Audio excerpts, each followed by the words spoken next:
สถานการณ์น้ำท่วมอย่างน่าเป็นห่วงพายุคาลามิกิอ่อนกำลังลงแต่แม่น้ำเจ้าพระยาที่ไหลเชี่ยวกำลังสร้างความกังวลให้หลายพื้นที่ในไทย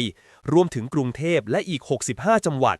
กรมป้องกันและบรรเทาสาธารณภัยเตือนประชาชนให้ระมัดระวังตั้งแต่วันศุกร์ถึงวันอาทิตย์นี้ขณะที่เวียดนามก็สั่งปิดสนามบินหลายแห่งเพื่อรับมือกับพายุลูกนี้ด้วยสำหรับปี 2554 แม่น้ำเจ้าพระยาเคยไหลผ่านเขื่อนเจ้าพระยาในอัตรา 3,703 ลูกบาศก์เมตรต่อวินาทีเลยทีเดียวมาเตรียมพร้อมรับมือด้วยกันแล้วเพื่อนๆคิดว่าสถานการณ์น้ำท่วมปีนี้จะเป็นอย่างไรบ้างมาแสดงความคิดเห็นกันหน่อย